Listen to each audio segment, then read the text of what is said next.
G'day fellas and welcome to a casted game. Spawning in over on the east side of the map, playing in the red as the Rus, we've got GDM Pharaoh.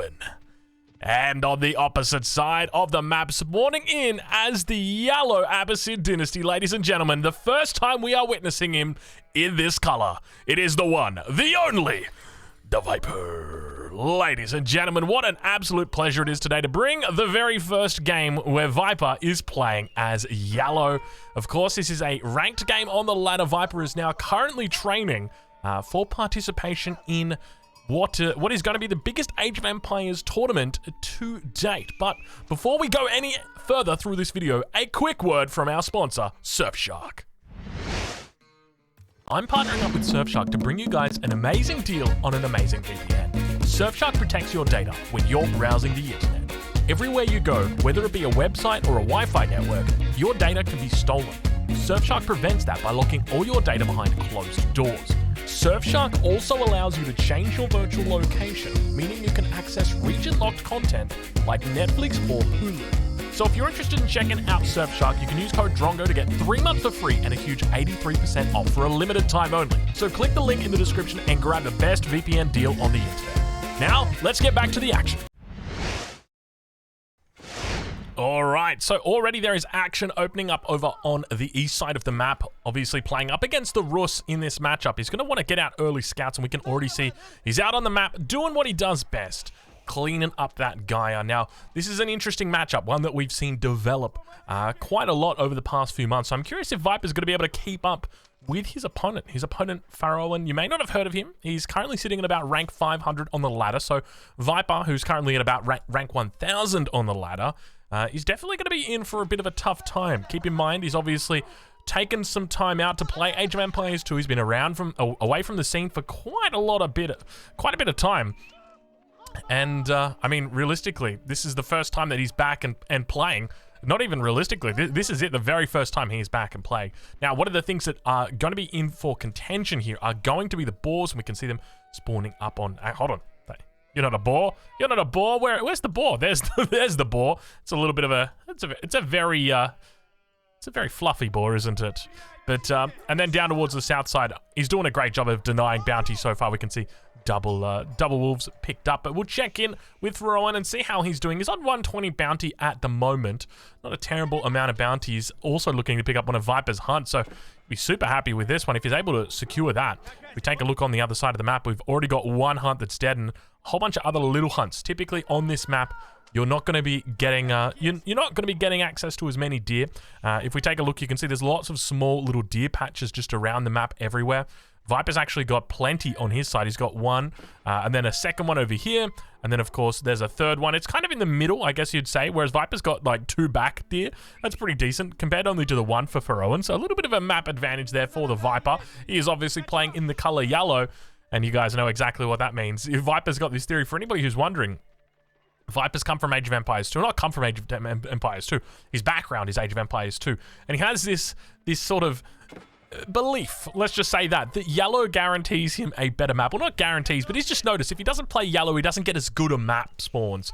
But he obviously gets a pretty decent one today. Beautiful amount of sheep here. We'll double check and see exactly how many he's got. 13. Now keep in mind, a typical map will give you 24 in total. You can see Pharaoh over on the other side only got 6 at the moment, so not the best start for Pharaoh, but Viper is going to be going up. Of course, no surprise, it is the economic wing on the other side of the map. Pharaoh going to be going up with the Golden Gate. Now, this map, of course, is the Pit. This has been recently introduced into this game. Now, with the Pit, it is a map that I think has got a lot of controversy surrounding it, primarily just because of the rush distance. And the other thing is that it's actually quite easy to wall this map. You wouldn't think that it's easy, being so open. But realistically, players just don't mind. You know, there's a very large forest blocking off the side. Then, of course, you've got this central pit location, but it's very easy just to wall off. Might take you, 150 stone on either side. It's not a lot. It's not a huge amount. And it allows the game to sort of stall out by doing that. So we'll watch to wait and see how Viper plays this out. But it looks like it's just going to be the standard Abbasid opening. So Viper definitely doing his homework here. Rushing up that age up, about a 425 age up. Also going to be going for the wheelbarrow just in the transition period. And we'll have enough in the bag to get his fresh foodstuffs, I suspect. Now, in this matchup, he may also look to stay on gold a little bit longer just to get the upgrade for Spearmen. Just simply because Hardened Spearmen going to do a lot more effectively against their the Knight counterparts than just their Dark Age brothers. But now we see, it looks like villagers. For a second there, I thought these villagers were moving out for a boar, but it's going to be moving up to gold. A very curious decision. Now we see a stable drop down. A little bit of indecision right there coming out from Feroan. But he has dropped down a mining camp. So this makes me think that dropping down the mining camp on the gold is that he may actually just be looking to play a little bit longer in the feudal age potentially with that one. But Viper going to be potentially losing a scout up here towards the north. Let's see if he can come in time and get the second shot off. Boom. See you later, mate. Have a nice sleep. And indeed he does. So one scout down, and Viper now going to be looking to take the stone. So indicative of a second TC, which is exactly what you'd expect in this matchup. Now, normally the Rus here are going to be looking to be aggressive, but one of the things that they'd always do is try and take a boar. One of the key factors, though, is that the boar is on the edge of the map on the pit. It's not as strong on some maps where you've got the boar that's in the middle, and it makes it much easier for you to build your forward base because you've already got the boar that's taken, you've got villagers out there, so you're just going to build that boar out. But we've got villagers moving down what appears to be towards the south side. 8 villagers, in fact, going to be heading down here. Now, we obviously know there's a boar somewhere. There it is. So it looks like we might have a potential proxy on our hands. But of course, the Viper is well and truly aware. He sees the villagers moving. No reaction, at least at this point. Barracks going to be coming down from him, and he is rushing this barracks up. He is concerned. He sees these villagers down here, and he says, I am scared. But he also spots out that barrack, or that stable rather, from his enemy. And we do see Wheelbarrow coming in now for the Snake. Checking back in on the base. Nobody on gold.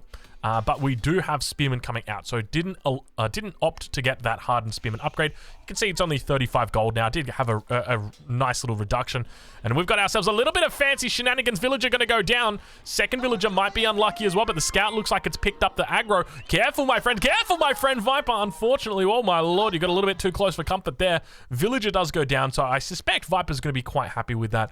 Hunting having a little bit far away from the boar, but it's not a big deal. Honestly, not a big deal, but now double Knights coming out. Beautiful little positioning there from the Viper as he holds on, but it's not going to be enough for this. Tries to cash in enough. Oh, this is terrible. Doesn't actually get enough for the town center. And now we see that the Spearmen running away. They don't have critical mass, so they're unable to fight back against these early Knights. We may potentially see more Knights on the way. Doesn't seem like it at the moment. 306 gold in the bank for Feroan, but not a lot of food there. He does have some tickets, so I wouldn't be surprised. I'd just be buying some stone. He's actually just spent something. It's going to be forward base, so just opting for a single base play here. Not going to be going for that double base play that we do sometimes see out of the Rus. So Viper going to be playing on the defensive here. Second town center coming down on the wood line. And this is a little bit scary. Now, Viper did see that the enemy moved down. He scouted out the villagers. When his scout was here, he spotted the villagers moving down here. And he knows there's a boar over here as well. So he should know. He should be able to do one and one and go, okay, well, I think the forward base for the enemy is probably going to be in this area. And indeed, of course it is. We know that. We've got God vision. But this town center might be a under potential threat as long as Viper, is unable to hold it. That's the key factor here. So I guess that realistically, you might have thought about dropping it on the north side potentially. There's a nice little bunch of berries up here. Also, a perfect spot on the deer. That is just absolutely beautiful. I've never seen a more beautiful town center spot. I don't know if you can fit it in. Perhaps you can't, and that's why he opted to go for the berries. But we do see an outpost coming up. Scout going to be coming out. Spearman looking to pick it up as well. Second archer. Did I say? Yeah, I said archer. Surely I said archer, right? You didn't make a mistake, Drongo. Don't worry. You never make a mistake. You're flawless, my friend. But now Viper going to be on the defensive here. Scout, fortunately, unfortunately for it, going to be dying here. But the outpost does get up. No villagers going to be sacrificed, at least not for the moment. Jumping inside that outpost, going to be able to hold down the area. But there are plenty of units now coming out for his opponent. Feroan is going absolutely ham. Double archery range at this point in time. Definitely looking to put the pedal to the metal here. We've got the wooden fortress back at home, so he's going to have plenty of wood production here. A little bit of an interesting open here from Feroan. Definitely not a standard one, but we see Viper looking to do something similar.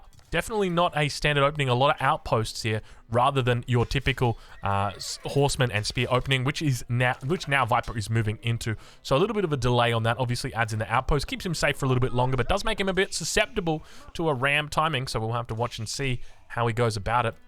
More units moving up towards the north. We'll check in on the south side and see. Looks like they're just chilling out for the moment. Boar doing absolute work down here on the south. But for the most part, Feroan just going to be just going to be chilling, adding more units in. Knights! Big hits coming in. Viper's got to wake up. One Vil goes down. Second Vil also goes down for Rowan with a nice little early victory here before the 10-minute mark. Villager count at the moment for him, 32 versus the Viper on 35. It's taken some time for him to get ahead. He's unfortunately lost a couple of Vils there, but hopefully he's able to keep his head above water. We did witness another game earlier today up against Blade 55555, which Viper also did quite well in. Oh, God, that was so close. I think one went down. I think one went down inside here. I think he had 3 out here. But now for Owen, definitely going to be trying his best. For Owen, not paying attention for Owen. All the Knights come through. He's going to be able to pick up 1 villager for his trouble, but he loses 2 Knights as well as a scout. Second or third Knight might also go down here. It definitely looks like it might. We've got a little bit of a distraction over here. It's horsemen's, plural, horsemen. Plural indeed, over on that eastern side of the map, just being very cheeky, very aggressive. Perhaps that's why Viper wasn't really paying attention to these villagers microing out. But Viper, very nice little defense there. He's going to be super happy with that. Picking up those 3 Knights or 2 Knights and a scout, that is just such a good feeling. Especially early on, because it all comes down to tempo in this matchup. It's all about tempo. What is tempo? Tempo is this concept that your enemy's got a mass and you've got to try and keep up with them, but it's hard for you to keep up with them because they've got such a good mass, and if they try and take a fight against you, they're going to have more units, so they're going to have better trades. And now we've seen Viper take advantage of that enemy positioning, and it means that the tempo has not necessarily swung in his favor, but rather just he's fallen off the back burner. Let's just say that. More buildings now coming down for the Viper. Also looking for a bit of a counter raid up towards the north, up against his opponent. We'll watch to see if he's able to find anything. Heads up and checks the hunt. Doesn't find anything. There are villagers down on the second hunt though, so let's see if he watches that. But now moving in for a raid up on the north side. Villager going to be exposed here. Starts getting stabbed down by the horseman. Villager number 1 down. Villager number 2 might also go down. We've got another counter attack on the south side. Very smart by Viper, attacking multiple fronts at the same time, trying to distract his enemy, force them out, try and make that mistake. Look at the production coming out from the Viper right now. Double stable, single racks for the moment. We don't yet see a second racks coming out, but we do have +1. It's going to be Iron Undermesh coming through, and also going to be the Phalanx upgrade for his Spearman. I'd expect that he'd look to drop down another barracks as soon as possible. Ideally, you want to be sitting on 2-2. It's a great little opening, especially up against the Rus or against the French, who love to go for this early Archer plus early Knight combo. But now those Knights moving forward, I wouldn't be surprised if we actually start to see some Spearmen.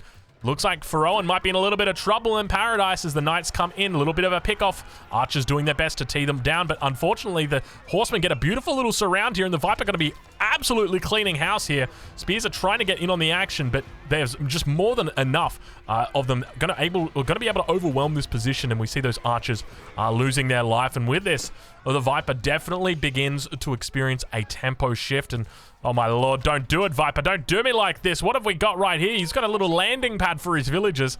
Jeez, it's not since watching one of T90's videos that I've seen landing pads like this. Who is it that does the landing pads from T90's videos? Is it... I'm trying to think of his name. It's not Fat Slob, right? Fat Slob doesn't leave the landing pad, does he? There's someone who leaves a landing pad and doesn't move his villagers, but Viper definitely looking great in this game at the moment. Now going to be able to force these villagers back towards their base as well. There's no wooden fortress here to defend this position. The Spearman mix is actually perfect. That's exactly what Pharaoh needs, forcing his enemy to move into a tri-unit composition as well. With the Spearman coming out, he's going to be doing well up against the Horsemen, so you'll expect to see, at the very least, an archery range drop down in the next 30 to 60 seconds. We'll take a look and see whether Viper has picked up on that just yet. It doesn't look like it. The Spearman to come out, but they don't always necessarily need a response if you can just overwhelm them like he's doing right now. So many units. That battering ram going to be coming out as well. Viper means business with this early push that is coming in upon his enemy's base. And now we see the age up coming through for the Viper as well. My lord, this guy's just got absolute answers for everything. Trying his best to push through, dishing out some damage, but now completely surrounding the enemy. And this is the consequence of building these forward bases. If you do build forward bases and your enemy gets on top of them, then you're not able to really defend them, because all the units that you pump out, they're going to be dying. Now, fortunately, it looks like Pharaoh is going to be able to survive in this position. Units are continuing to trickle down, and that's only because the Viper has gone a little bit greedy, gone for that age up. We'll take a look at how Pharaoh's doing, though. Villager count at the moment for him on 38. Compare that over to the Viper, who's on 57. My lord, a 20 villager advantage right now for the Viper. Look, I hate to call early GGs and whatnot, but geez Louise, it makes it very difficult for Ferowan to come back from this position.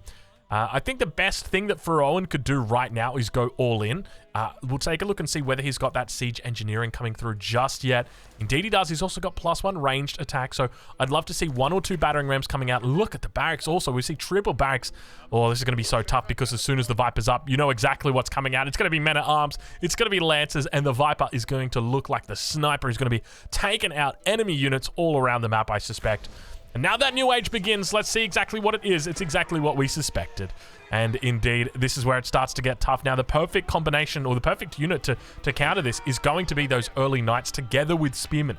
So let's look to see whether Ferowan's going to realize that, put 2 and 2 together. We're still yet to see some upgrades coming through. Horsemen doing a beautiful job of just distracting his enemy. Once again, looking like they hit the wood line. He's turning attention towards that outpost, but the real MVP here that we got to be worried about are these bad boys on the front side. He's got the battering ram coming in, but the men-at-arms are now breaking out. They're looking to try and hold on in this position. We can see he's got +1 ranged armor, but that is it. So hopefully, if you're in Ferowan's point, right, or position right now, you're dropping down a stable or 2, and you're just spamming out knights, at least as many as you can. But hold the phone, the lancers are out. The Viper looks to hold on. We enter into the cinematic mode as Viper does his best to hold this phone, I guess, hold this push. We can see he's getting cleaned up, and it's starting to look a little bit worrying right now for the GOAT. At the same time, the men-at-arms looking to try and clear it up. Spearman numbers looking pretty healthy, but the spearmen, unfortunately, they're on the wrong unit. We can see the knight on the backside, or the lancer rather, just cleaning up these archers as they continue to funnel in. Now, there we go, more knights going to be coming in instead, deciding to be attacking the barracks, and now we exit out of that cinematic mode. There we go. But geez Louise, what an absolute hold there from Ferowan. Geez Louise, it took me a while to get that.